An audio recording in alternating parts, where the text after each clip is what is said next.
महामहिम के अभिभाषण पर चर्चा करने के लिए समय दिया, उसके लिए मैं आपका धन्यवाद देती हूँ। हमको, इस सदन में बैठे सभी सदस्यों को जनता ने बहुत विश्वास के साथ इस लोकतंत्र के मंदिर में भेजा है कि हम सब जब यहाँ एकत्रित होंगे तो हम चर्चा करेंगे राजस्थान के विकास और विजन की, कमियां और संभावित सुधारों की, वर्तमान चुनौती और जिम्मेदारियों की। पर पिछले कितने दिनों की चर्चा, 3-4 दिनों की चर्चा हम सब ने सुना।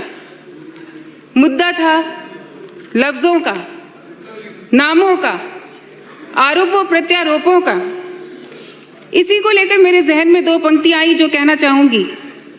लफ्जों, नामों और आंकड़ों में उलझ गए, लफ्जों, नामों और आंकड़ों में उलझ गए, जमीनी हकीकत और हल दोनों ही पीछे रह गए। मनरेगा से वीबी राम जी, नाम बदलने के बारे में बड़ी चर्चा हुई। सभापति महोदय, मैं ये कहना चाहती हूँ कि हम सब जानते हैं कि किसी भी योजना का मूल्य नाम से तय नहीं होता। योजना का मूल्य तय होता है कि उस योजना से गरीब के चेहरे की मुस्कान आई नहीं आई।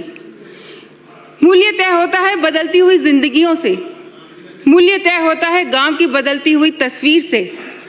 और मैं कहना चाहूंगी कि राजनीति अगर नाम पर अटक जाए तो यह तय है कि सोच अभी भी पीछे खड़ी है। वीबी राम जी, हम सब जानते हैं इस योजना का उद्देश्य है हर जरूरतमंद को काम मिले, भुगतान समय पर हो, गांव आत्मनिर्भर बने और जनता का पैसा जो अब तक गड्ढे खोदने और भरने में जा रहा था उसके बजाय गांव में वास्तविक विकास और निर्माण का काम हो। महात्मा गांधी जी की बात सभी ने की।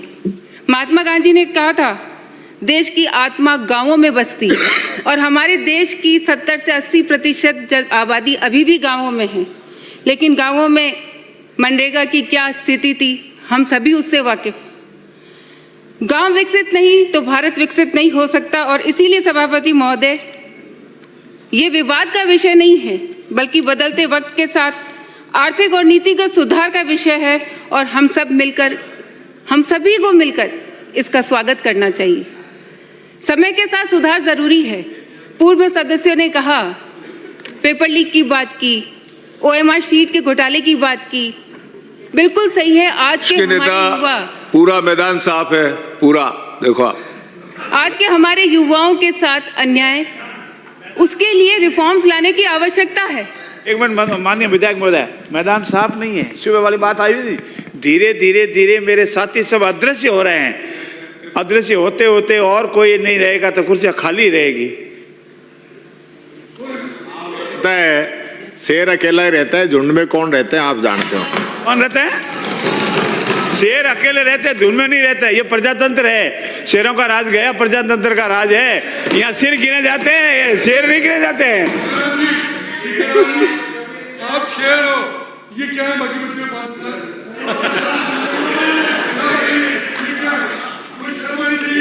परिवार है, ये शेर का परिवार है। माननीय प्रियंका जी। धन्यवाद सभापति महोदय। आज हमें जनता ने जो ताकत दी है, इस लोकतंत्र के मंदिर में बैठकर जितने भी संस्थागत सुधार करने चाहिए, हमारी नैतिक कर्तव्य बनता, हमारी जिम्मेदारी बनती है कि चाहे युवा हो, किसान हो, महिला हो, गरीब हो, अगर उनके साथ अन्याय हो रहा है तो संस्थागत रिफॉर्म्स होने चाहिए। जैसा पूर्व में कहा गया, रोस्टर प्रणाली भर्ती प्रक्रिया में अपनानी चाहिए और नॉर्मलसी वो बहुत ज़रूरी है, नहीं तो युवाओं के साथ जो अन्याय हो रहा है वो बहुत ज़्यादा ही है। गांव की बात आती है तो सुशासन वही है जब गांव के अंतिम व्यक्ति तक उम्मीद पहुंचे। आज मैं बात करना चाहती हूँ उस अंतिम व्यक्ति की जो देश के पहले गांव में रहता है। मैं बात करना चाहती हूँ बाड़मेर की। मैं ऑपरेशन सिंदूर में सेना के पराक्रम के साथ साथ वहाँ रहने वाले युवाओं के साहस और पराक्रम को भी देखा।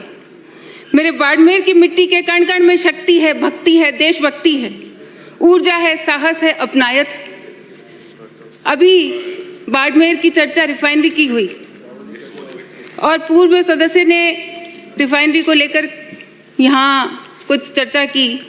मैं उसके बारे में भी बताना चाहूँगी कि ये रिफाइनरी हमारे आज पूरे देश को ऊर्जा दे रही है। लेकिन इस रिफाइनरी को बनने में इतनी देरी क्यों हुई? ये युवाओं के साथ, बाड़मेर के साथ, राजस्थान के साथ ये अन्याय क्यों हुआ? बाड़मेर की रिफाइनरी की घोषणा 2005 में हुई थी, लेकिन 2013 तक यहाँ बनेगी, वहाँ बनेगी, यहाँ नहीं बने, वहाँ नहीं बने, निजी स्वार्थ और राजनीति के भेंट ये रिफाइनरी चढ़ गई। 2013 में चुनाव थे, कांग्रेस की सरकार थी।